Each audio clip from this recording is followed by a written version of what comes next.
Hello students, आज हम chemistry के अगले क्लास में पीरियडिक टेबल यानी कि आवर्त सारणी के बारे में पढ़ने जा रहे हैं। एक बात याद रखिएगा, आवर्त सारणी वैसे तो है बहुत ईजी, लेकिन बहुत सारे क्वेश्चंस इसमें से ऐसे आ जाते हैं जिससे क्या होता है कि हम उसे ठीक से समझ नहीं पाते हैं। तो आइए बिना देर करते हुए हम आवर्त सारणी की तरफ बढ़ते हैं। ठीक है, मैं आपको आज सिर्फ बेसिक इन्फॉर्मेशन दूंगा आवर्त सारणी के बारे में, और आने वाले टाइम में क्या होगा कि हम आवर्त सारणी के बारे में जितने भी एलिमेंट्स हैं उन सब में से जो मेन एलिमेंट्स हैं उन सारी चीज़ों के बारे में अलग अलग क्लासेस में पढ़ेंगे। तो आइए सबसे पहले हम समझते हैं कि आवर्त सारणी होता क्या चीज़ है ना। स्टूडेंट्स, आपने पीरियडिक टेबल देखा होगा, है ना। नाइन्थ क्लास से स्टार्ट हो जाता है, 9th 10th 11th 12th सब में होता है ना। तो ये कुछ इस तरीके का आपने देखा होगा, है ना। स्टार्टिंग में ऐसा स्ट्रक्चर बना हुआ, और ये चीज़ जो होता है ये कहलाता है हमारा पीरियडिक टेबल, है ना। कुछ इस तरीके से करके बना हुआ रहता है, और कुछ एलिमेंट्स यहाँ नीचे की तरफ होते हैं, ठीक है, जो कि क्या होता है ये दो भाग में डिवाइड रहता है।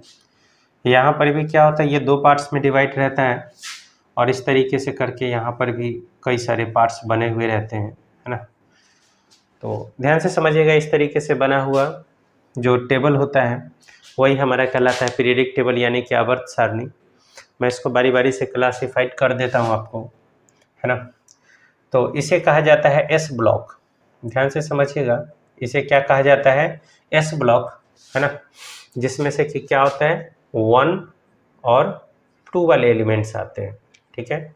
फिर जाकर के क्या होता है कि 3 से लेकर के, इट मीन्स यहाँ से जो स्टार्ट होगा हमारा इस तरीके से करके सीरीज, है ना।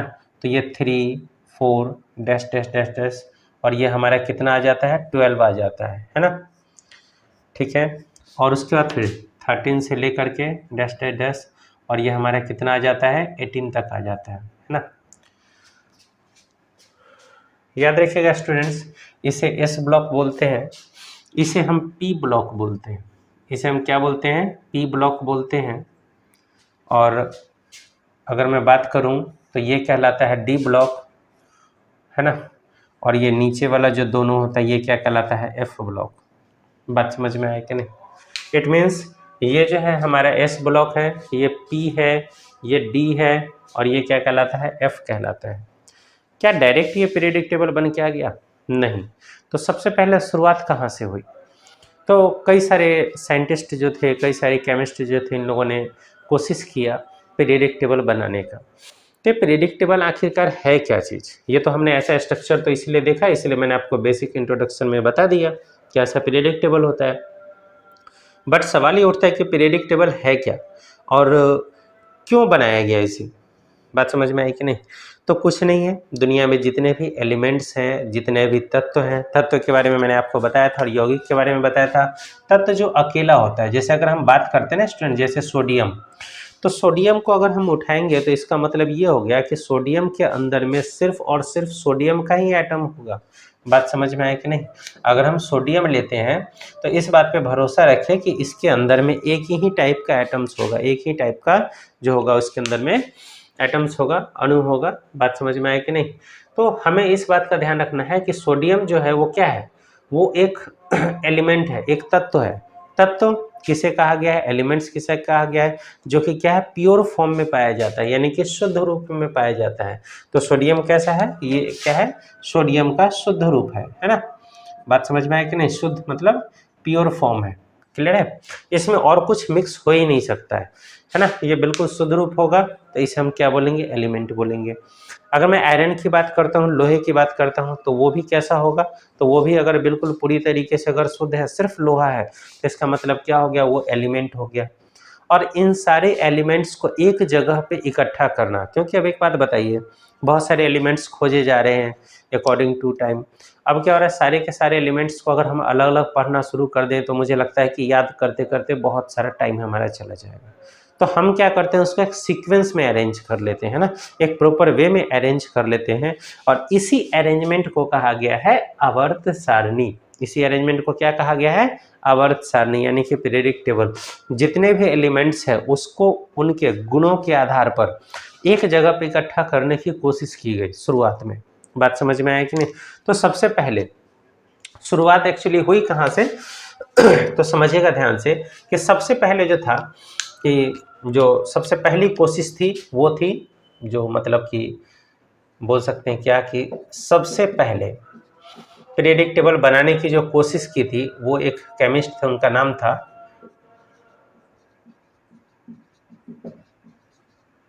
हिंदी में इन्हें बोलेंगे डोबेराइनर।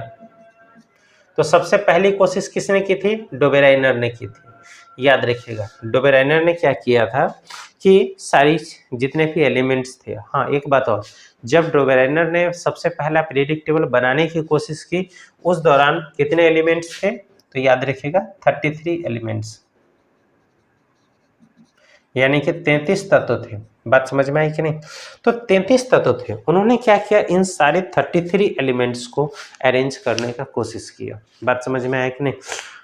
तो सबसे पहले होता है ना कि आदमी को जैसे समझ में आता है वो उसके अकॉर्डिंग कोशिश करता है। तो हम ऐसा बोल सकते हैं कि उन्होंने कोशिश किया अपनी तरफ से, और उन्होंने इसको कैसे अरेंज करने का कोशिश किया? तो उन्होंने एक ट्रेड रूल दिया। ट्रेड रूल, इसे हम बोलते हैं त्रिक का नियम। त्रिक का नियम। बात समझ में आया कि नहीं? तो डोबेराइनर ने क्या किया? ट्रेड रूल दिया, यानी कि त्रिक का नियम दिया। अब आपसे सवाल पूछा जाएगा कि सबसे पहली कोशिश किसने की थी? तो डोबेराइनर ने किया था।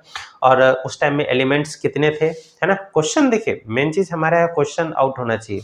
तो हमारा क्वेश्चन जो है वो ये पूछा जा सकता है कि डोबेराइनर के जो पीरियडिक टेबल जिन्होंने सबसे पहले बनाया था उसमें कितने एलिमेंट्स थे? तो हमारा जवाब होगा कितना? 33 एलिमेंट्स। कौन सा रूल दिया था? तो त्रिक का नियम दिया था। पूछा जाएगा त्रिक का नियम किसने दिया था? तो डोबेराइनर ने दिया था। बात समझ में आया कि नहीं? तो हमें क्या करना है, अब समझना है कि त्रिक का नियम था क्या। जैसे मान लीजिए कि लिथियम एक एलिमेंट है, इसका एटॉमिक मास कितना है सर? तो लिथियम का एटॉमिक नंबर जो है वो हमारे पास में है 3, और एटॉमिक मास जो होता है यानी कि परमाणु द्रव्यमान, मैंने आपको लास्ट क्लास में बताया था कि अगर ये सोडियम लिखा हुआ है इस तरीके से करके, तो यहाँ पर जो होता है परमाणु संख्या लिखा हुआ रहता है, और यहाँ पर जो होता है वो क्या लिखा रहता है? परमाणु द्रव्यमान लिखा रहता है। इट मीन्स यहाँ पर जो है एटॉमिक नंबर, और यहाँ पर क्या लिखा रहता है? एटॉमिक मास, है ना? और मैंने आपको ये भी बताया था लास्ट क्लास में कि एटॉमिक मास जो होता है वो प्रोटॉन प्लस न्यूट्रॉन होता है, और ये क्या है? ये क्या है बताइए? ये सिर्फ प्रोटॉन है। बात समझ में है कि नंबर ऑफ प्रोटॉन को एटॉमिक नंबर बोलते हैं, यानी कि परमाणु संख्या, और इसको हम क्या बोलते हैं हिंदी में? परमाणु द्रव्यमान, जो ऊपर लिखा हुआ रहेगा। बात समझ में आया कि नहीं? अब एक बात बताइए कि लिथियम का परमाणु द्रव्यमान कितना है सर? 7 है। बात समझ में आया कि नहीं? अगर मैं सोडियम की बात करता हूं तो इसका कितना है? 23 है। ठीक है, और एक और हम एलिमेंट ले लेते हैं पोटेशियम, तो इसका एटॉमिक मास कितना है यानी कि परमाणु द्रव्यमान कितना है? 39। अब त्रिक का नियम क्या था जो डोबेराइनर ने दिया था? वो त्रिक का नियम क्या था? तो उस टॉपिक पे आते हैं। अब देखिएगा स्टूडेंट्स, त्रिक का नियम ये कहता है कि ये जो लिथियम है इसका एटॉमिक मास यानी कि परमाणु द्रव्यमान 7 हो गया, सोडियम का 23 हो गया, और पोटेशियम का 39 हो गया। तो त्रिक का नियम ये कहता है कि अगर हम पहले और लास्ट वाले को अगर हम जोड़ देते हैं, बात समझ में आई कि नहीं? पहले और लास्ट वाले को जोड़ देते हैं तो 39 और प्लस 7 कितना हो गया? तो 39 और प्लस 7, क्लियर है? तो ये कितना आ जाएगा सर? ये आ जाएगा हमारा 46। और इसको अगर हम आधा कर देते हैं तो ये किसके एटॉमिक मास के बराबर हो जाएगा? ये बीच वाले तत्व के एटॉमिक मास के बराबर हो जाएगा। बात समझ में आया कि नहीं? उनका ये कहना था त्रिक के नियम में कि लिथियम का जो एटॉमिक मास है वो 7 है, पोटेशियम का कितना है? 39 है। हमने इन दोनों का ऐड कर दिया तो कितना आ गया? 46 आ गया। और अगर हम इसका आधा कर देते हैं तो वो किसके बराबर हो जाएगा? तो वो जो है हमारा बीच वाला जो एलिमेंट है सोडियम, उसके बराबर हो जाएगा। तो इन्होंने कई सारे तत्वों को तो इस तरीके से करके अरेंज किया, है ना? मैंने आपको क्या बताया था कि उस टाइम में 33 एलिमेंट्स जो थे वो डिस्कवर हो चुका था।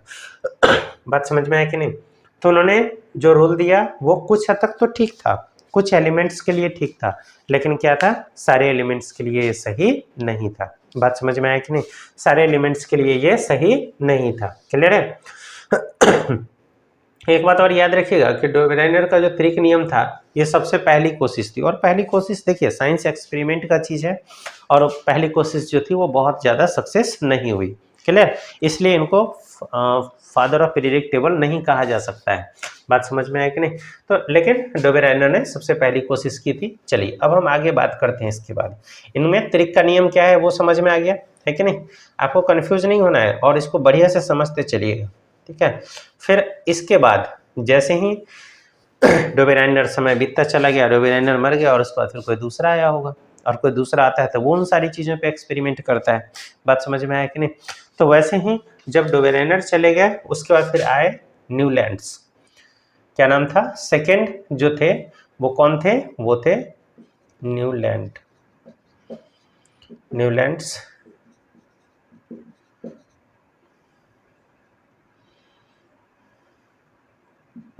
Periodic table.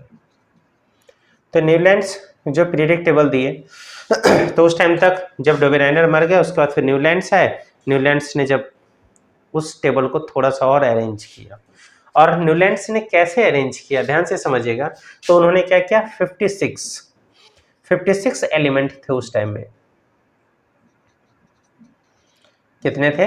56 तत्व। बात समझ में आया कि नहीं?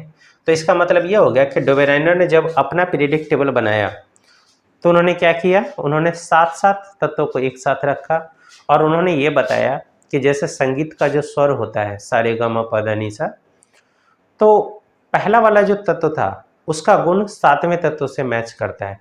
ठीक वैसे ही जैसे सा रे गा मा पा धा नी सा और फिर सा से रिटर्न हो जाते हैं ना, सा नी धा प म ग रे सा, तो उसी तरीके से करके उन्होंने क्या किया, इन सारे तत्वों के बारे में बताया जो उन्होंने 56 एलिमेंट को अरेंज किया कि ये जो है इस तरीके से जैसे संगीत के जो सुर होते हैं उसी तरीके से तत्व भी अरेंज रहेंगे। मतलब तत्व का जो गुण होगा वो पहला तत्व का जो गुण होगा वो 7वें तत्व से मैच करेगा। बात समझ में आया कि नहीं? क्लियर है? सॉरी, 8वें तत्व से मैच करेगा, है ना। पहला 7 तो एक समान हो गया और 8वां जो होगा वो पहले वाले से मैच करेगा। क्लियर है? तो कि 7 तो शुरू हो गया है ना, जैसे हम लिखते हैं सा रे ग म, तो इस तरीके से करके जो है वो 7 तत्व हो गए, और 8वां क्या होगा, फिर से वापस से सा आ जाएगा। तो पहला का गुण जो होगा वो किससे मैच करेगा, 8वें से मैच करेगा, और 8वें से जो मैच करेगा तो इसी को कहा जाता है अष्ट का नियम। याद रखिएगा, अष्ट का नियम, इंग्लिश में हम इसे बोलते हैं ऑक्टेव रूल। 7 तत्व जो हो गया वो एक समान हो गया, और 8वां जो होगा वो पहले से मैच करेगा, 9वां जो होगा वो दूसरे से मैच करेगा, 10वां जो होगा वो तीसरे से मैच करेगा। इनके अनुसार कौन थे ये? न्यूलैंड्स जो पीरियडिक टेबल दिया इसके अनुसार। आपसे सवाल पूछा जाएगा कि न्यूलैंड्स ने पीरियडिक टेबल जब दिया था उस टाइम में एलिमेंट्स कितने थे, तो आपको याद रखना है 56 तत्व थे। किस अनुसार दिया था, तो संगीत के सुर के अनुसार बताया था। कौन सा नियम कहा जाता है, तो इंग्लिश के हिसाब से ऑक्टेव रूल और हिंदी के हिसाब से अष्ट का नियम। याद रखिएगा, एक अष्टक नियम होता है वो अलग है। बात समझ में आए? जो मैंने आपको लास्ट क्लास में बताया था कि ये जो एलिमेंट्स होता है ये 2 8 8 करके अरेंज होता है। कैसे अरेंज होता है उस पर हम आएंगे, ठीक है। तो याद रखिएगा, न्यूलैंड्स ने जो अष्टक नियम दिया था वो संगीत के सुर के अनुसार 1 से लेकर के 8, जिसमें से 1 से 7 तक जो था वो एक सीरियल बन गया, और 8वें तत्व का गुण जो था वो पहले से मैच करता है। बात समझ में आया कि नहीं? 9वें का गुण जो होगा वो किससे मैच करेगा, दूसरे तत्व से मैच करेगा। बात समझ में आया कि नहीं? तो ये था न्यूलैंड्स का अष्टक नियम। लेकिन क्या हुआ, ये भी नहीं चल पाया। रीजन क्या था, कुछ तत्वों के लिए तो ये ठीक था लेकिन कुछ तत्वों में गुण मैच नहीं करते थे। तो इसका मतलब ये हो गया कि अब ये भी फेल होना शुरू हो गए, और फिर जाकर के जब ये मर गए होंगे उसके बाद फिर कोई और नए साइंटिस्ट आए, और कोई और नए साइंटिस्ट कौन थे, तो आइए उनके बारे में जानते हैं। तो वो थे the father of periodic table जिन्हें कहा जाता है, यानी कि जिन्हें हम मैडलीफ के नाम से जानते हैं। बात समझ में आया कि नहीं? तो सबसे पहला जो, और ये कब हुआ, ये सारी चीजें 1869 में, 1869 याद रखिएगा, है ना। जब हमारा भारत गुलाम बना हुआ था और हम सब अंग्रेजों के साथ लड़ रहे थे, और जिस वर्ष गांधी जी का जन्म हुआ था 1869 में, उस दौरान मैडलीफ ने पीरियडिक टेबल दिया। इट मीन्स हम सब इंडियंस को कहीं ना कहीं दबाया जा रहा था, याद रखिएगा। और अगर बात की जाए तो कहीं ना कहीं फ्री माइंड था फॉरेनर्स का, विदेशियों का, इसलिए वो लोग नए एक्सपेरिमेंट्स कर रहे थे। इसलिए कहा जाता है स्टूडेंट्स की स्टडी के लिए माइंड का फ्री होना बहुत ज़्यादा ज़रूरी है। बात समझ में आया कि नहीं? अगर आपके माइंड पे स्ट्रेस रहता है ना, तो आप बहुत अच्छे से बहुत सारा कुछ नहीं कर पाते हैं। ठीक है, चलिए उन बातों पे डिस्कशन बाद में करेंगे। आते हैं 1869 में जो थे वो मेंडलीव, हिंदी में लीव लिखा रहेगा या फिर कहीं कहीं पर मेडलीव, है ना। तो इन्होंने आवर्त सारणी दिया था। बात समझ में आया कि नहीं? कब दिया था? 1869 में। और याद रखिएगा जिस टाइम में मेडलीफ ने जो आवर्त सारणी दिया वो किस अनुसार दिया था?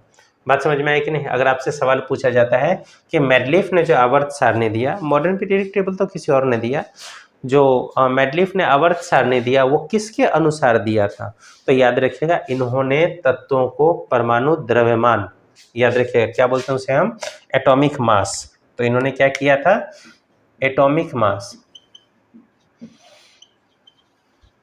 जिसे हम हिंदी में बोलते हैं परमाणु द्रव्यमान, के अनुसार क्या किया था? तत्वों को अरेंज किया था। बात समझ में है कि नहीं? क्या चीज के अनुसार अरेंज किया? परमाणु द्रव्यमान के अनुसार। एक्चुअली पीरियडिक टेबल बनाने की पहली कोशिश सफल हुई। बात समझ में है कि नहीं? इट मीन्स आवर्त सारणी बनाने की जो सबसे पहली कोशिश थी, जो बिल्कुल पूरी तरीके से सफल नजर आ रहा था, जिसमें काफ़ी हद तक एलिमेंट्स जो थे वो सही तरीके से अपनी जगह पे व्यवस्थित थे जैसा कि उनको होना चाहिए था, तो वो काम किसने किया था? वो काम किया था मेडलीफ ने। बात समझ में आया कि नहीं? किसने किया था? मेडलीफ ने किया था। समझ में आया ना? और उस टाइम में कितने एलिमेंट्स थे टोटल? तो याद रखिएगा उस टाइम में एलिमेंट्स थे 63। बात समझ में आया कि नहीं? 63 तत्व थे। कब? अब आपसे सवाल पूछा जाएगा क्या कि मेडलीफ ने अपना पीरियडिक टेबल कब दिया? तो 1869 में दिया। क्लियर है? किसके अनुसार मेडलीफ का पीरियडिक टेबल अरेंज था? तो एटॉमिक मास, इट मींस परमाणु द्रव्यमान के अनुसार। और उस टाइम में एलिमेंट्स कितने थे? तो हमारा जवाब होगा 63। बात समझ में आया कि नहीं? क्वेश्चन इन्हीं सबसे बनता है, वो बेफालतू मतलब कि चीज़ें पढ़ाने से क्वेश्चंस नहीं आते हैं, याद रखिएगा, है ना। वो सब बेवकूफ़ बनाने का तरीका होता है। मैंने बहुत सारे लोगों को देखा है बेफालतू मतलब में देश दुनिया की बातें समझा देते हैं और पता चलता है कि एग्जाम में क्वेश्चंस आ ही नहीं रहा उसमें से। तो आइए हम क्वेश्चंस की तरफ फोकस करते हैं। ठीक है, चलिए। तो मेडलीफ ने जो आवर्त सारणी दिया था उसमें टोटल 63 एलिमेंट्स थे, एटॉमिक मास के अकॉर्डिंग अरेंज था। कब दिया था? 1869 में दिया था। बात समझ में आया कि नहीं? लेकिन इसके जस्ट बाद कुछ तत्वों में अभी भी प्रॉब्लम था इसमें। जैसे क्या क्या प्रॉब्लम था? जैसे कि मान लीजिए कि कोई स्पेशल अक्रिय गैसों की खोज नहीं हुई थी, और अक्रिय गैस जो थी यानी कि इनर्ट गैसेस जो थी उन सब के लिए कोई स्पेशल अरेंजमेंट नहीं था, है ना। उनको उस टाइम में खोज भी नहीं हुआ था, और जब ये खोज हुआ तो इनको किधर रखा जाए ये बात लोगों को समझ में नहीं आ रही थी, है ना। तो इसके बाद मेडलीफ के बाद अब कौन आया? तो याद रखिएगा, लेकिन हाँ इन्होंने कोशिश की थी और चीज़ों को काफ़ी हद तक अरेंज अच्छे से किया, इसलिए फादर ऑफ पीरियडिक टेबल अगर आपसे पूछा जाएगा, फादर ऑफ पीरियडिक टेबल, तो आपको किनका नाम लेना है? मेंडलीफ का नाम लेना है। बात समझ में आया कि नहीं? और फादर ऑफ अगर मॉडर्न पीरियडिक टेबल अगर आपसे पूछा जाता है, यानी कि आधुनिक आवर्त सारणी के जनक, अगर आपसे सीधा क्वेश्चन पूछा जाएगा आवर्त सारणी के जनक, तो हमारा जवाब होगा मेंडलीफ। क्लियर है? लेकिन अगर आपसे ये पूछा जाता है कि मॉडर्न पीरियडिक टेबल जो कि आज हम देख रहे हैं, ये सामने में अरेंज आ रहे हैं अभी हम इस टॉपिक पे, तो अगर आपसे ये पूछा जाता है कि मॉडर्न पीरियडिक टेबल के फादर कौन है, उसके जनक कौन है, तो उस टाइम में हमारा जवाब होगा हेनरी मोसले। बात समझ में आया कि नहीं? लेकिन अगर फादर ऑफ सीधे अगर पीरियडिक टेबल पूछता है तो हमारा जवाब क्या होगा? हमारा जवाब होगा मेंडलीफ। बात समझ में आया कि नहीं? क्वेश्चन पूछने का तरीका, अगर मॉडर्न वर्ड का अगर इस्तेमाल कर लिया जाता है तो इसका मतलब क्या हो गया? वो आज के बारे में पूछ रहा है, और ये कौन है? हेनरी मोसले। और अगर सीधे फादर ऑफ पीरियडिक टेबल पूछा जाता है तो हमारा जवाब क्या होगा? मेंडलीफ होगा। ठीक है, चलिए अब हम आ जाते हैं इसके बाद। इस टाइम एलिमेंट्स कितने थे सर? 63 थे। ठीक है, चलिए अब हम आ जाते हैं इस पर। ज़्यादा टाइम नहीं लूंगा मैं आप लोगों का, है ना। और आ जाते हैं अब हम मॉडर्न पीरियडिक टेबल पर। तो अगर आपसे पूछा जाता है कि father of modern periodic table कौन थे, जिन्होंने मॉडर्न पीरियडिक टेबल जिसे हम बोलते हैं मॉडर्न पीरियडिक टेबल, है ना, इसे हम हिंदी में क्या बोलेंगे, आधुनिक आवर्त सारणी। तो आधुनिक आवर्त सारणी के जनक कौन होंगे बताइए? तो हमारा जवाब होगा हेनरी मोसले। कौन थे? हेनरी मोसले। बात समझ में आया कि नहीं? हेनरी मोसले ने जो पीरियडिक टेबल दिया, इसमें सबसे खास बात ये थी कि इन्होंने क्या किया था, इन्होंने नए फॉर्म में इसको रखा। और किस अनुसार रखा है याद रखिएगा, इन्होंने रखा एटॉमिक नंबर, परमाणु क्रमांक, या फिर परमाणु संख्या बोलते हैं। इन्होंने क्या किया था, पीरियडिक टेबल को परमाणु क्रमांक के अनुसार रखा और ये पूरी तरीके से सक्सेस हुआ। बात समझ में आया कि नहीं? इन्होंने कुछ नहीं किया, मेडलिफ का जो पीरियडिक टेबल बना हुआ था उसमें थोड़ा सा एक्स्ट्रा दिमाग लगा दिया। मेडलिफ ने जो पीरियडिक टेबल को परमाणु द्रव्यमान के अनुसार रखा था, तो कुछ तत्वों के लिए प्रॉब्लम था, और इन्होंने क्या किया, उस परमाणु द्रव्यमान की जगह पे उन्होंने क्या किया, परमाणु संख्या के अनुसार इसको अरेंज कर दिया। बात समझ में आया कि नहीं? और जिस टाइम में हेनरी मोसले ने पीरियडिक टेबल दिया था उस टाइम में कितने एलिमेंट थे सर? तो फिर से सवाल, तो हमारा जवाब होगा 67 एलिमेंट्स थे। क्लियर है? कितने थे? 67। और इसके बाद अकॉर्डिंग टू टाइम, समय के अनुसार फिर और भी नए तत्वों का खोज होता चला गया, जैसे मैडम क्यूरी ने रेडियम वगैरह का खोज किया है कि नहीं। उसके बाद फिर क्या बोलते हैं, सोडियम का खोज डेवी ने किया, और ऐसे बहुत सारे नए नए एक्सपेरिमेंट्स होते चले गए, है ना। रेडियो एक्टिव एलिमेंट्स जो है वो खोजे गए, कुछ इनर्ट गैस खोजे गए, अक्रिय गैस खोजे गए, और इस तरीके से करते करते अभी हमारे पास टोटल कितने एलिमेंट्स हैं? तो हमारे पास में 118 तत्व हो चुके हैं। बात समझ में आया कि नहीं? और हो सकता है कि नियर फ्यूचर में और भी बहुत सारे एलिमेंट्स खोजे जाए। बात समझ में आया कि नहीं? तो अब अगर आपसे सवाल पूछा जाएगा कि अभी हमारे पीरियडिक टेबल में मॉडर्न पीरियडिक टेबल के फादर, तो हमारा जवाब होगा हेनरी मोसले। किसके अनुसार इन्होंने एलिमेंट्स को रखा था? तो एटॉमिक नंबर के अनुसार रखा था। कितने एलिमेंट्स थे सर? तो हमारा जवाब होगा कितने एलिमेंट्स थे? 67 एलिमेंट्स थे। क्लियर है? उसका फिर पूछा जाएगा आज हमारे पीरियडिक टेबल में कितने एलिमेंट्स हैं? तो हमारा जवाब होगा कितने हैं? 118। अब किस तरीके से करके इन्होंने जो हमारा जो आज का मॉडर्न पीरियडिक टेबल है वो किस अनुसार रखा गया है, आइए उस टॉपिक पर हम बात करते हैं।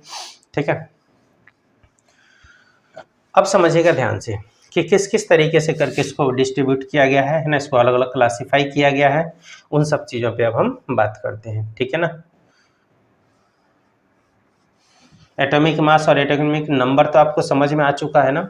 चलिए ठीक है, देखते हैं।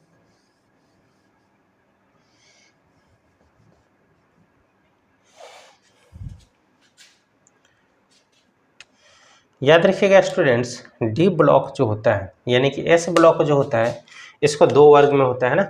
सबसे पहले क्या होता है, यहाँ पर याद रखिएगा, यहाँ पर इस तरीके से करके खाली रहेगा, यहाँ पर सिर्फ हाइड्रोजन रहेगा और ये खाली रहेगा। बात समझ में आया कि नहीं? इसमें कुछ भी नहीं रहता है। और फिर जा कर के यहाँ पर कौन सा रहता है? हीलियम रहता है। बात समझ में आया कि नहीं? क्लियर है? तो हाइड्रोजन का स्थान यहाँ पर है और हीलियम का स्थान यहाँ पर है। क्लियर है? ओके। उसके बाद हमारा जो स्टार्ट होता है वो लिथियम से स्टार्ट होता है ना। हाइड्रोजन, हीलियम, लिथियम, बेरिलियम, है ना। फिर जाकर के यहाँ पर स्टार्ट हो जाता है, यहाँ से कंटिन्यू क्या, बोरॉन, है ना। तो याद रखिएगा कि यहाँ पर हमारे पास में कार्बन, नाइट्रोजन, ऑक्सीजन, हाँ एक मिनट 13 से 18 तक हुआ ना। हाँ ठीक है, यहाँ तो मैंने बॉक्स कम ज़्यादा कर दिया ना, इसलिए तो आपको याद रखना है beryllium, boron, carbon, nitrogen, oxygen और फ्लोरीन, और ये लास्ट में क्या जाता है? नियोन आ जाता है। बात समझ में आया कि नहीं? ये डैश डैश लगा देता हूँ क्योंकि डब्बे मैंने कम बनाए हैं, इसलिए इस तरीके से।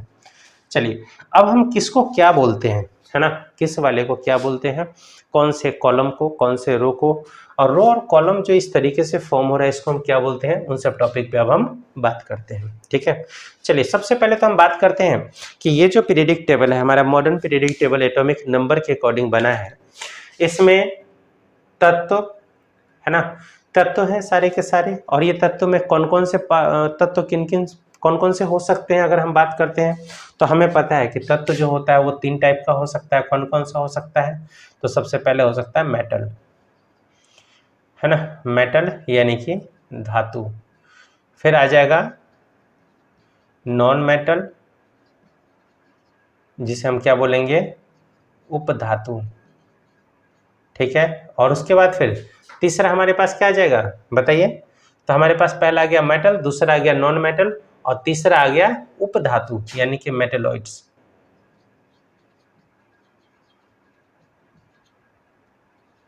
मेटेलॉइड्स यानी कि इसको हम बोलते हैं, एक मिनट, ये नॉन मेटल अधातु हो जाएगा और ये क्या हो जाएगा, उपधातु। ठीक है, मेटेलॉइड्स। तो समझिएगा ध्यान से कि हमारे पास मेटल है कितने और नॉन मेटल कितने हैं और मेटेलॉइड कितने हैं, ये नंबर हमेशा पूछा जा सकता है। तो हमारा जो इंपॉर्टेंट क्वेश्चन की तरफ फोकस है वो है मेटल कितना है इसमें सर, तो हमें याद रखना है एक सिंपल सा ट्रिक, 17, 7 और 94, इट मीन्स 17, 7 एंड 94। बात समझ में आया कि नहीं। तो हमारे पास अगर हम उपधातु की बात करते हैं तो हमारे पास धातु का जो नंबर है वो सबसे ज़्यादा है, 94 है ना। अधातु की बात करते हैं तो ये 17 है, और अगर मैं इसकी बात करूं तो ये 7 है। बात समझ में आया कि नहीं। और ये टोटल मिला करके हमारे पास कितना हो जाता है, 118 हो जाता है। बात समझ में आया कि नहीं। तो आपको याद रखना है मेटल्स कितने हैं इस मॉडर्न पीरियडिक टेबल में, जो हमारे 118 वाले की बात कर रहे हैं। हाँ, आपके पास अगर बुक अगर कोई पुरानी होगी ना तो आप एक चीज़ नोटिस करना, उसमें 103, 104 के करीब में ही दिया हुआ मिलेगा। तो इसके पीछे रीजन ये है कि बहुत सारे तत्व तो 2017 के आसपास में डिस्कवर करके इसमें और ऐड किया गया है। तो अभी हमारे पास में टोटल 118 तत्व हो चुका है। बात समझ में आया कि नहीं। तो आपको याद रखना है धातु कितने थे, 94, धातु कितने हैं 94, अधातु यानी कि नॉन मेटल कितने हैं 17, और मेटलेट्स यानी कि उपधातु कितने हैं, तो वो है 7। क्लियर है। तो आपको ये नंबर हमेशा याद रखना है। इसको मैं इधर साइड में लिख देता हूँ, है ना, मैं नहीं रहने देते हैं। चलिए आते हैं, बात करते हैं कि अब किसको कितने कितने वर्ग में। तो इस तरीके से करके यहाँ पर इस तरीके से जो ऐसे ऐसे करके जो लेफ्ट टू राइट बांटा गया है, तो ये कितना है, तो ये हमारे पास 1 2 3 4 5 और फिर जाकर के 6 और फिर जाकर के ये कितना है 7 है। तो इस तरीके से करके याद रखिएगा 7। तो 7 जो लेफ्ट टू राइट है इस तरीके से करके जो रो बना हुआ है 7 यानी कि जो पंक्ति बनी हुई है 7, ठीक है ना, तो उसे हम क्या बोलते हैं, तो हमें याद रखना है इसे हम बोलते हैं आवर्त। इसे हम क्या बोलते हैं, आवर्त। ठीक है, इंग्लिश में बोलते हैं पीरियड। ठीक है, और कितने हैं ये 7 हैं। क्लियर है। लेकिन ऊपर से नीचे की तरफ जो इस तरीके से करके जो कॉलम बना हुआ है, तो इसे हम क्या बोलते हैं, इसे हम बोलते हैं ग्रुप यानी कि वर्ग बोलते हैं। और वर्ग कितने हैं सर, तो याद रखना है 18। तो अब आपसे एक सवाल और पूछा जा सकता है, और वो ये कि मॉडर्न पीरियडिक टेबल में सर आवर्त कितने हैं, तो आपको याद रखना है 7 आवर्त हैं। और ग्रुप कितने हैं, तो हमारे पास कितने ग्रुप हैं, 18 ग्रुप हैं। बात समझ में आया कि नहीं स्टूडेंट्स, हमारे पास कितने ग्रुप हो गए, 18 ग्रुप हो गए।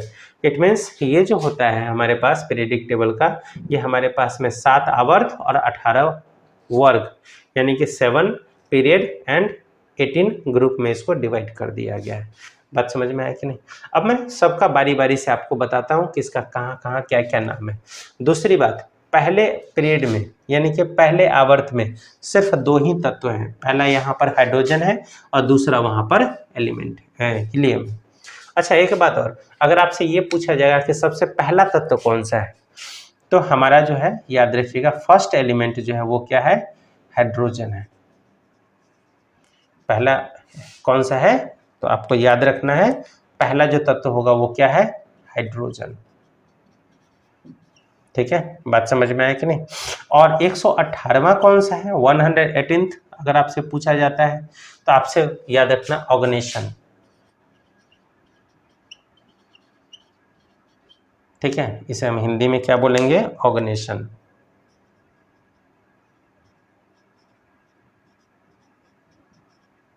ठीक है, हाइड्रोजन का फार्मूला H, ऑर्गेनेशन का फार्मूला OG। क्लियर है?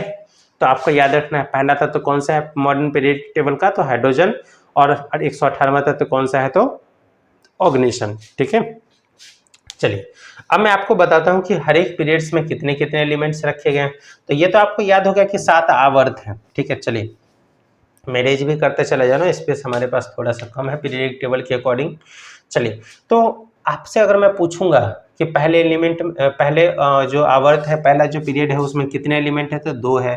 फिर जाकर के दूसरे में 2 यहाँ होता है और 6 इस तरफ होता है ना, और फिर जाकर के ऐसे बढ़ता चला जाता है। तो आपको पूछा जाएगा कि फर्स्ट में कितने हैं, तो आपका जवाब होगा 2। सेकेंड में कितने हैं, सेकेंड पीरियड में, यानी कि आवर्त की बात कर रहे हैं हम, ठीक है ना, पीरियड्स की बात कर रहे हैं।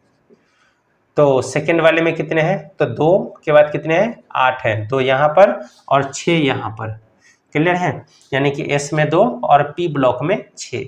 फिर वैसे ही थर्ड की बात कर रहे हैं, तो यहाँ पर हमारे पास कितना हो जाएगा, ये भी 8 हो जाएगा। क्लियर है, 2 यहाँ और फिर जाकर के क्या हो जाएगा, 6 यहाँ। बात समझ में आया कि नहीं?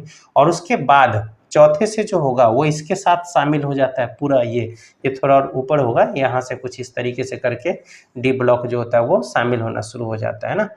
तो इस तरीके से करके, तो 2 के बाद जो तीसरे नंबर पर स्टार्ट होगा वो कहाँ से होगा, तो वो हमारा इस जगह से होगा, ध्यान दीजिएगा,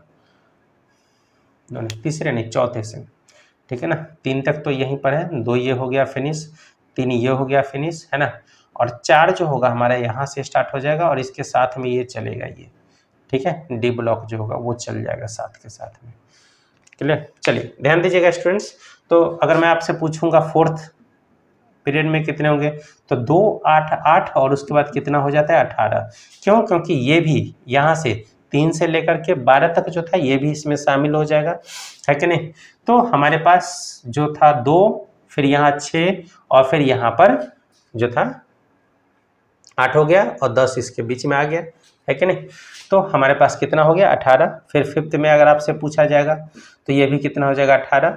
फिर आपसे सिक्स्थ में पूछा जाएगा तो सिक्स्थ में याद रखिएगा 32 होते हैं। कितने होते हैं, 32। और सेवन्थ पीरियड में पूछा जाएगा तो इसमें भी कितने होते हैं, 32।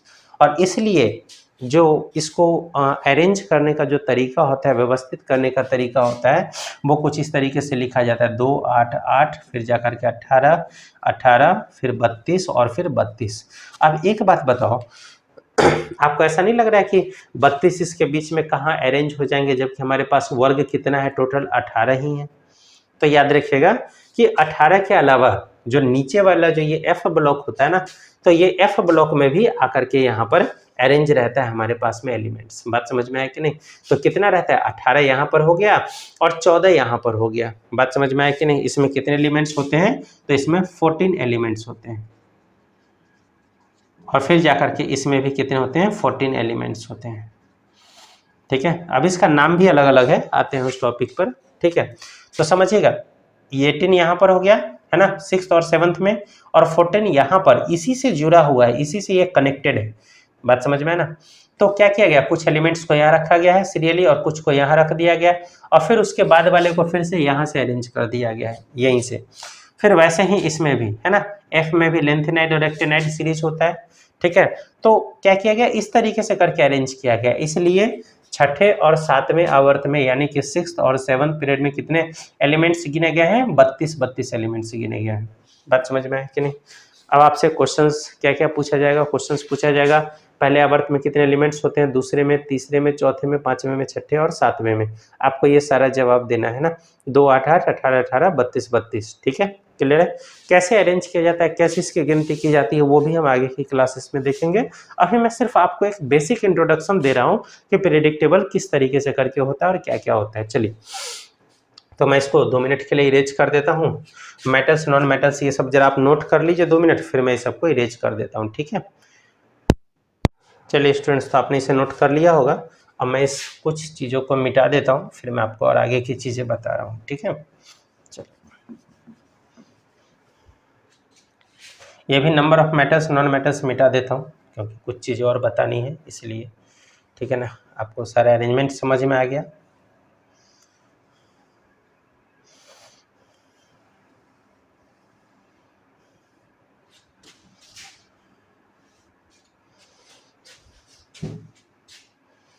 चलिए स्टूडेंट्स, अब हम देखते हैं कि एस ब्लॉक को किस नाम से जाना जाता है। तो एस में दो ब्लॉक, दो पार्ट में एस डिवाइड है, क्लियर है। ये हमारा पहला जो वर्ग होगा और ये हमारा क्या है, दूसरा वर्ग है। बात समझ में आया कि नहीं। तो इसे हम बोलते हैं एल्कली मेटल, या फिर इसे हम बोलते हैं, हिंदी में इसे हम बोलते हैं पहले वाले को क्षारीय धातु। इंग्लिश में क्या बोला जाता है,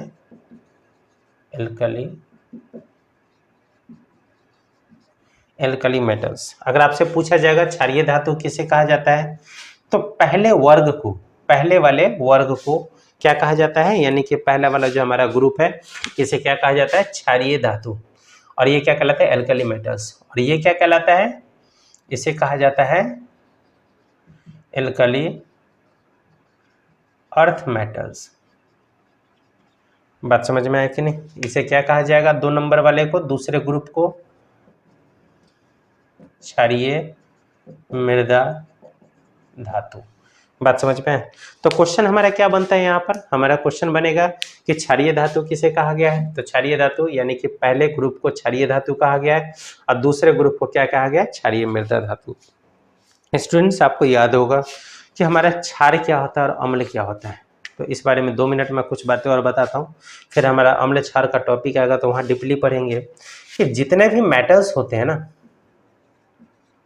वो क्या बनाते हैं, बेस बनाते हैं। इट मीन्स क्षार बनाते हैं, क्लियर है। जितने भी धातु होते हैं वो सब क्या करते हैं, क्षार बनाते हैं। और जितने भी अधातु होते हैं, अधातु मतलब नॉन मेटल, वो सब क्या बनाते हैं, वो सब अम्ल बनाते हैं। यानी कि वो सब क्या बनाते हैं, एसिड बनाते हैं। बात समझ में आया कि नहीं। यही डिफरेंस है, जितने भी धातु होते हैं वो सब क्या बनाते हैं, क्षार बनाते हैं। और जितने भी अधातु होते हैं वो सब क्या बनाते हैं, अम्ल बनाते हैं। बात क्लियर है या नहीं। तो इसलिए पहला वाला जो होता है वो क्या कहलाता है, एल्कली मेटल्स, इट मीन्स क्षारीय धातु। और दूसरा क्या कहलाता है, एल्कली अर्थ मेटल्स, यानी कि क्षारीय मृदा धातु। क्लियर है, समझ में आया। चलिए अब मैं इसे मिटा देता हूँ, ठीक है। पीरियडिक टेबल के अकॉर्डिंग क्षारीय धातु, क्षारीय मृदा धातु हम लोगों ने समझ लिया। चलिए अब हम आते हैं आगे कि आगे वाले को क्या कहा जाता है ना। तो ये एस ब्लॉक है हमारा, है ना। एक हमारा होता है पी ब्लॉक। बात समझ में आया कि नहीं। पी ब्लॉक में क्या होता है, सबसे लास्ट वाला जो है, सबसे लास्ट वाला जो है वो क्या है, इनर्ट गैस है, इनर्ट गैस, ठीक है। चलिए इसे हम हिंदी में बोलते हैं अक्रिय गैस। क्या कहा जाता है, अक्रिय गैस। अक्रिय गैस मतलब क्या होता है, जिसका बाहरी कोश में इलेक्ट्रॉन पूरा होता है, बाहरी अष्टक पूरा होता है, क्लियर है। और वो कभी किसी के साथ रिएक्शन नहीं करता है। जैसे इसमें हमारे पास होता है हीलियम होता है, नियोन होता है, तो ये सब क्या अक्रिय गैस है। ये क्या है, कभी किसी के साथ रिएक्शन नहीं करेगा, है ना। हीलियम है, उसका नियोन है, रेडोन है, जेनोन है ना। तो ये सब जो होता है हमारे पास में किसी के साथ रिएक्शन नहीं करता है, इसको क्या बोला जाता है, इनर्ट गैस। तो वर्ग 18 यानी कि 18वें ग्रुप का जो तत्व होता है ना, 18वें वर्ग का जो तत्व होता है उसे क्या कहा जाता है, उसे कहा जाता है अक्रिय गैस। बात समझ में आया कि नहीं। मैं यहाँ पर लिख देता हूँ थोड़ा सा स्पेस लेकर के, एक्चुअली थोड़ा सा जगह कम हो रहा है, मैं सबका नाम लिख देता हूँ, ठीक है ना, आपके लिए इजी हो जाएगा। तो याद रखिएगा, पहले वाले ग्रुप को, है ना, पहले ग्रुप यानी कि पहला वर्ग को क्या कहा गया था, एल्कली मेटल्स, ठीक है। दूसरे वाले को क्या कहा गया है सर, सेकेंड ग्रुप, जो पॉपुलर नाम है ना। दूसरे वर्ग को क्या कहा गया है, एल्कली, एल्कली अर्थ मेटल।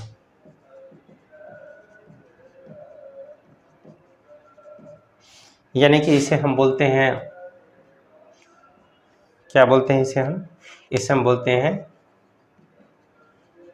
क्षारीय धातु। और इसे हम क्या बोलते हैं, क्षारीय मृदा धातु। बात समझ में आया कि नहीं। अगर मैं बात करूं 18th ग्रुप का, लास्ट से आ जाते हैं पी ब्लॉक में से। तो पी ब्लॉक में से अगर हम आ जाते हैं तो ये क्या कहलाता है, 18th ग्रुप। तो 18th जो हमारा ग्रुप होगा है ना, यानी कि 18 नंबर वर्ग जो होगा तो वो क्या कहलाएगा, इनर्ट गैस, यानी कि इसे हम क्या बोलेंगे, अक्रिय गैस। याद रखिएगा स्टूडेंट्स, ये जो हो गया हमारे पास में इनर्ट गैस कहलाया। उसके बाद 18 से ठीक पहले की अगर हम बात करते हैं तो 18 से पहले कौन सा होगा, 17 होगा, 16 होगा, है ना, 17 16, फिर यहाँ पर 15, फिर 14, ऐसे कर करके होगा, सारा का सारा वर्ग बना हुआ। तो जो 17 होता है, 17 ग्रुप, बात समझ में आया कि नहीं, उसे हम क्या बोलते हैं, यानी कि 17वां वर्ग जो होता है वो क्या कहलाता है, वो कहलाता है halogens group. Halogens it means halogen तत्व, यानी कि हेलोजन एलिमेंट्स या फिर हेलोजन ग्रुप कहा जाता है। ये हेलोजन क्या करता है, तो याद रखिएगा ये सॉल्ट बनाने के काम आता है, यानी कि ज़्यादातर नमक होता है इसके अंदर में। बात समझ में आया कि नहीं। अगर हम 16th ग्रुप की बात करेंगे, ठीक है, यानी कि 16वां वर्ग की अगर हम बात करते हैं तो ये क्या होता है, तो याद रखिएगा 17th जो था वो क्या कहलाता है, हेलोजन ग्रुप कहलाता है, और 16th जो होता है वो क्या कहलाता है, वो कहलाता है चाल्कोजेंस। बात समझ में आया कि नहीं, चाल्कोजेन फैमिली। इसे एक और नाम से जाना जाता है, क्या नाम से जाना जाता है, इसे हम बोलते हैं ओर फैमिली, यानी कि इसे हम बोलते हैं अयस्क परिवार। मतलब क्या हो गया कि 16th ग्रुप से जितने भी एलिमेंट्स होंगे, जैसे क्या बोलते हैं ऑक्सीजन होता है ना, या फिर सल्फर होता है, तो ये सब क्या करता है, ये सब हमारे अयस्क बनाने के काम आता है, मतलब अयस्क के फॉर्म में पाया जाता है। बात समझ में आया कि नहीं। तो आपको याद रखना है, पहला ग्रुप जो था एल्कली मेटल्स, दूसरा एल्कली अर्थ मेटल्स यानी कि क्षारीय मृदा धातु। 18th ग्रुप जो होता है इनर्ट गैस यानी कि अक्रिय गैस कहा जाता है। 17th ग्रुप को हेलोजेंस तत्व कहा जाता है, यानी कि हेलोजन फैमिली कहा जाता है, क्योंकि ये क्या होता है, सॉल्ट बनाने के काम आता है, या सॉल्ट में ज़्यादातर पाया जाता है, ठीक है ना, जैसे कि सोडियम वगैरह जो हो गया वो सब। 16th ग्रुप जो होता है वो हमारे पास चाल्कोजेन फैमिली कहा जाता है। चाल्कोजेन क्यों कहा गया है, बिकॉज इससे क्या प्राप्त होता है, अयस्क प्राप्त होता है ना, तो इसलिए इसको क्या कहा जाता है, चाल्कोजेन फैमिली कहा जाता है। अगर मैं 15th ग्रुप की बात करूंगा तो 15th ग्रुप जो होगा वो क्या कहला जाएगा, वो नाइट्रोजन फैमिली कहा जाता है। बात समझ में आया कि नहीं। तो इस तरीके से करके, है ना, 14th ग्रुप की अगर मैं बात कर लेता हूं तो 14th ग्रुप क्या कहा जाता है, कार्बन फैमिली कहा जाता है। बात समझ में आया कि नहीं। तो इसमें नाइट्रोजन मेन एलिमेंट्स है, उसमें कार्बन मेन एलिमेंट्स है, इसलिए, लेकिन ये दोनों खैर बहुत ज़्यादा इंपॉर्टेंट नहीं है, आपको 16 तक याद रखना है कि 16th ग्रुप जो होता है वो हमारा क्या कहलाता है, चाल्कोजेन फैमिली कहा जाता है। ये जो होता है 15th जो होता है नाइट्रोजन, और 14th जो होता है वो कार्बन फैमिली कहा जाता है, ठीक है। तो इस तरीके से करके हमारा जो पी ब्लॉक होता है वो इस तरीके से करके अरेंज होता है, ठीक है ना। कैसे कैसे करके एलिमेंट्स को सर्च किया जाता है वो सब जो टॉपिक पे हम बाद में बात करेंगे। चलिए स्टूडेंट, तो आप क्या कीजिएगा, वीडियो को पॉज करके यहाँ पर नोट कर लीजिएगा, ठीक है ना, और मैं फिर कुछ और बातें बताता हूँ इनके बारे में, ठीक है। चलिए देख लेते हैं, बस ज़्यादा देर नहीं, 5 मिनट और मैं आपको और टाइम लूँगा, उसके बाद फिर मैं इसको फिनिश करता हूँ इस क्लास को। चलिए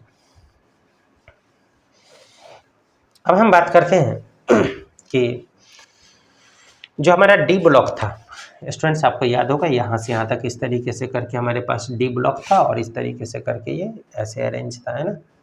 चलिए अभी मैंने इसको इरेज कर दिया था। तो ये जो हमारा डी ब्लॉक जो था, ठीक है, ये जो हमारा यहाँ से यहाँ तक डी ब्लॉक जो था, इसे हम क्या कहते हैं, तो इसका एक और नाम है, इसे हम बोलते हैं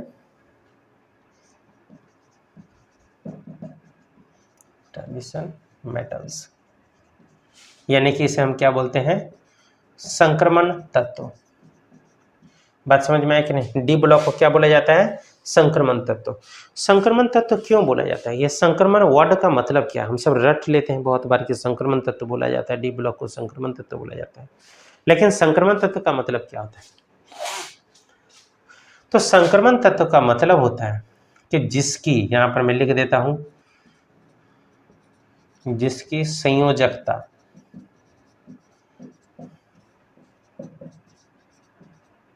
परिवर्तित हो, उसे हम क्या बोलते हैं? संक्रमण तत्व। संयोजकता का मतलब क्या होता है? तो याद रखिएगा, आउटर मोस्ट यानी कि बाहरी कक्ष में इस तरीके से करके जो अरेंजमेंट होता है ना, तो इसमें 2 एलिमेंट्स होते हैं, इसमें 8 होते हैं, ठीक है। फिर उसके बाद ये होता है, मान लीजिए किसे सोडियम का लिखते हैं तो 2, फिर 8 और फिर 1, है ना। तो सोडियम का एटॉमिक नंबर कितना हो गया? 11 हो गया। तो उसके अकॉर्डिंग हम क्या लिखेंगे? 2, 8 और 1, है ना। मैंने आपको अभी क्या बताया था कि 2, 8, 8 करके अरेंज किया जाता है। तो पहले जो हमारा जो पहला जो ऑर्बिट होगा उसमें कितने होंगे? 2 होंगे, दूसरे में 8 होंगे, तीसरे में कितना, जितना बच गया वो। तो सोडियम का जो बाहरी कक्ष है, आउटर मोस्ट इलेक्ट्रॉन जो होगा वो कितना होगा? 1 होगा। लेकिन जब हम डी ब्लॉक की बात करेंगे ना, तो इसकी संयोजकता जो होती है, इट मीन्स जो बाहरी कक्ष में जो इलेक्ट्रॉन्स होते हैं वो क्या होता है? According to situations up down होता रहता है, कम ज़्यादा होता रहता है। यही कारण है कि इसको क्या कहा जाता है? संक्रमण तत्व कहा जाता है। बात समझ में है कि नहीं? क्लियर है? इसको क्या कहा जाता है? ट्रांजिशन मेटल्स कहा जाता है, यानी कि संक्रमण तत्व कहा जाता है। दूसरा, इसका सबसे खास गुण क्या है पता है? ये रंगीन यौगिक बनाते हैं, रंगीन यौगिक, यानी कि इसके जो कंपाउंड होंगे, इसके कंपाउंड कैसे होते हैं? इसके कंपाउंड कैसे होते हैं? कलरफुल होते हैं। बात समझ में आए कि नहीं? इसके जो यौगिक होते हैं वो कैसे होते हैं? रंगीन होते हैं, यानी कि इसका जो कंपाउंड होगा कैसा होगा? वो कलरफुल होता है। बात समझ में आए कि नहीं? तो जो डी ब्लॉक होते हैं, आपसे पूछा जाएगा कि कौन से तत्व जो होते हैं वो रंगीन यौगिक यानी कि कलरफुल कंपाउंड्स बनाते हैं, तो आपको याद रखना है कौन से होते हैं? डी ब्लॉक होते हैं। सबसे बात है कि कॉस्टली मेटल्स जितने भी होते हैं ना, सोना चांदी, ये सब हमको कहाँ मिलता है? डी ब्लॉक के अंदर में मिलता है, ठीक है। चलिए अब थोड़ी सी बात कर लेते हैं नीचे जो हमने 2 बॉक्स बनाए थे उसके बारे में, ठीक है ना। चलिए ये हमारे पास हो जाता है एफ ब्लॉक। बात समझ में आया कि नहीं? है कि नहीं? ये हमारा क्या हो गया? F block. और इस तरीके से करके कितने कितने एलिमेंट्स होते हैं? तो मैंने आपको पहले ही बता दिया कि एफ ब्लॉक में 14 एलिमेंट्स होते हैं, है ना। इसको मैं यहाँ लिख देता हूँ, एफ ब्लॉक। और कहाँ से स्टार्ट होता है? तो याद रखिएगा, स्टार्टिंग होगा 58 से, है ना। और कहाँ तक जाएगा? हमारा 14 एलिमेंट जो है वो कहाँ तक लेकर के जाएगा? तो ये चला जाएगा 72 तक। बात समझ में है? फिर 73 यहीं से स्टार्ट होगा और फिर आगे कंटिन्यू जाएगा। फिर ये कितना से स्टार्ट होगा? 93 से स्टार्ट होगा और ये कितना तक जाएगा? तो याद रखिएगा ये जाएगा हमारा 103, ठीक है ना। 103 नंबर तत्व तक यहाँ आ जाएगा और उसके बाद फिर इसके बाद 104 से जो होगा वो इसमें अरेंज हो जाएगा। इट मीन्स ये हमारा जो था 2 जो ग्रुप था, ये हमारा 6th ग्रुप था, यानी कि 6वां आवर्त था, और ये हमारा 7वां आवर्त था। तो 6वें आवर्त का यहाँ से कनेक्शन होता है और 7वें आवर्त का यहाँ से कनेक्शन होता है। बात समझ में आया कि नहीं? मतलब क्या हो गया कि 58 से लेकर के 72 तक जो तत्व होंगे वो हमारे 6वें आवर्त के होंगे, और 93 से लेकर के 103 तक जो भी एलिमेंट्स होगा वो हमारा 7th पीरियड का होगा। बात समझ में है कि नहीं? क्लियर है? टोटल 14 एलिमेंट्स होंगे, है ना। याद रखिएगा ये सारे के सारे एलिमेंट्स रेडियो एक्टिव एलिमेंट्स होते हैं। रेडियो एक्टिव एलिमेंट्स समझ रहे हैं ना आप? जिसमें से मैंने आपको क्या बताया था? अल्फा बीटा गामा रेज बाहर निकलता रहता है। रेडिएशन, सिर्फ रेडिएशंस की बात नहीं करेंगे, है ना। रेज यानी कि अल्फा बीटा गामा रेज जो होता है इसमें से बाहर निकलता रहता है। तो ये क्या कहलाता है? ये हमारा कहलाता है रेडियो सक्रिय तत्व, ठीक है। बात समझ में? और इसको लेंथेनाइड कहा जाता है। सीरीज का नाम हो जाता है ये लेंथेनाइड और ये एक्टेनाइड। 1 मिनट,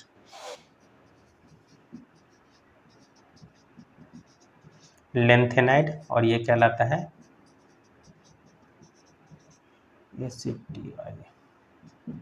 एक्टेनाइड और ये लेंथेनाइड, ठीक है। हिंदी में इसे हम बोलते हैं लेंथेनाइड श्रेणी और इसे कहा जाता है एक्टेनाइड श्रेणी।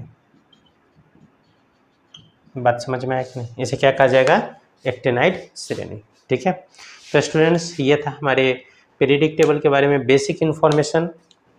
अब नेक्स्ट क्लास में आपको बारी बारी से, जैसे हम हाइड्रोजन से स्टार्ट करेंगे, हाइड्रोजन फिर हीलियम, और जो मेन एलिमेंट्स हैं, ना कि सारे एलिमेंट्स लेकिन मेन एलिमेंट्स है, उसका क्या कैरेक्टरिस्टिक्स होता है, क्या गुण होता है, किस तरीके से करके उसको पहचाना जाता है, कहाँ से उसको प्राप्त किया जाता है, प्लस वो किस किस तरीके का कंपाउंड बनाता है, उसका क्या यूज होता है, वो सारी चीज़ों के बारे में हम बारी बारी से पढ़ेंगे। आप इस बात पे भरोसा रखिएगा, बिना टाइम वेस्ट किए हुए मैं आपके सारे टॉपिक को जल्दी से जल्दी कंप्लीट कराने की कोशिश करूँगा, ठीक है ना। और जो भी आप पढ़ोगे वो सारा का सारा एक निचोड़ होगा, बोलते हैं ना कि कई सारे बुक्स से, कई सारे नोट्स से, कई सारे जगहों से सारा का सारा इकट्ठा किया हुआ मटेरियल आपको एक प्लेटफॉर्म पे मिलेगा। तो इस बात पे आप भरोसा रखिएगा और क्लास को कंटिन्यू करते रहिएगा। और स्टूडेंट्स एक रिक्वेस्ट है फिर से कि आप इन सब चीज़ों का एक नोट्स बनाते चलिए, प्रॉपर वे में क्लास कीजिए, देखिए आपको ज़रूर बेनिफिट मिलेगा। चलिए ठीक है, तो मैं इस क्लास को यहीं फिनिश करता हूँ, फिर नेक्स्ट वीडियो में मिलते हैं, ठीक है ना। और तब तक के लिए टेक केयर, बाय बाय।